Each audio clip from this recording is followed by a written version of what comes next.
बच्चों, आज हम अलंकार के बारे में जानेंगे।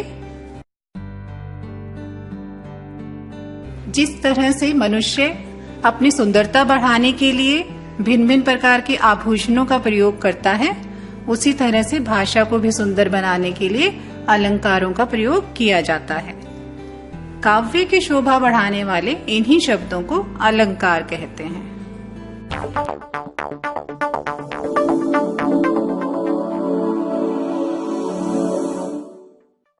शब्द अलंकार।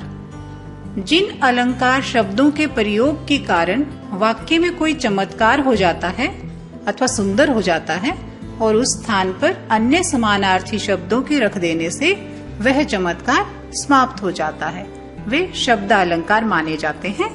ये प्रमुख हैं।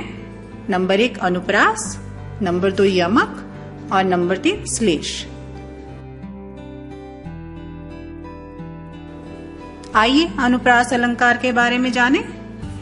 इसमें वर्णों की आवर्ती बार बार होती है। जैसे उदाहरण में देखेंगे, चारु चंद्र की चंचल किरणें खेल रही हैं जल थल में। इसमें देखिए च वर्ण का बार बार आवरण हुआ है। दूसरा है यमक अलंकार। शब्दों की आवर्ती इसमें होती है और अर्थ अलग अलग होते हैं। मतलब एक शब्द बार बार आता है और उसका अर्थ अलग होता है। जैसे कनक कनक ते सोगनी मादकता अधिकाय, इसमें 2 अर्थ निकलते हैं। कनक कनक जो शब्द है 2 बार आया है, उसमें 2 अर्थ हैं। एक कनक का मतलब है अनाज, गेहूं जिसे कहते हैं। दूसरे का है सोना। खाए बोराए कहते ना, नर व पाए बोराए, मतलब गेहूं अनाज ज्यादा खाने से भी बोरा जाता है व्यक्ति, और जिसको सोना मिल जाए वो भी बोरा जाता है। श्लेष अलंकार। इसमें शब्द एक होता है और उसके अर्थ अनेक होते हैं। जैसे मंगत को देख पट देत बार बार, इसमें जो पट शब्द है उसके 2 अर्थ हैं, एक वस्त्र और दूसरा दरवाजा। आगे उदाहरण देखिए, जैसे रहीमन पानी राखिए बिन पानी सब सून, पानी गए न उबते मोती मानुष चून। इसमें पानी शब्द के बार बार आया है और उसके अर्थ 3 हैं। एक जैसे पानी जल हुआ, दूसरा जैसे आंखों में आंसू, उसको भी पानी कहेंगे। दूसरा कहते हैं कि जो मानुष होता है उनके बिना चून बोलते हैं आटा। आटे को जब हम लोग गूंथते हैं उसके भी पानी की जरूरत होती है, कि उसके बिना वो अधूरा है। अतिशयोक्ति अलंकार।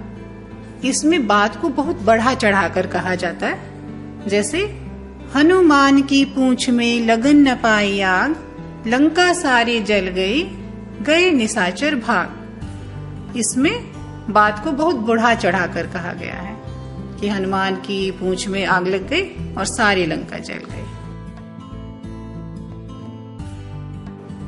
उत्प्रेक्षा अलंकार। उपमान और उपमेय में समानता आ जाती है। उपमेय में जब उपमान की संभावना हो, जैसे देखिए उदाहरण, कहते हुए यूं उत्तरा के नैन भर गए, हिम के कणों से पूर्ण मानो हो गए पंकज नए। इसमें उत्तरा के नैनों का वर्णन पंकज के समान किया है। पंकज माने कमल।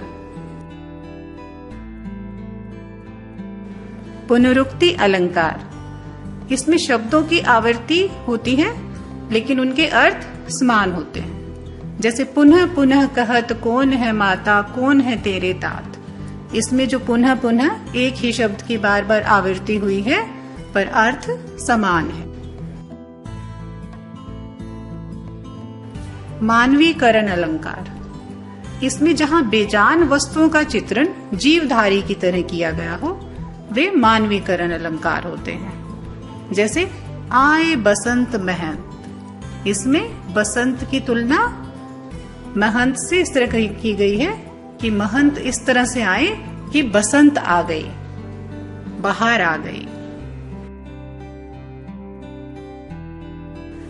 आगे देखिए रूपक अलंकार।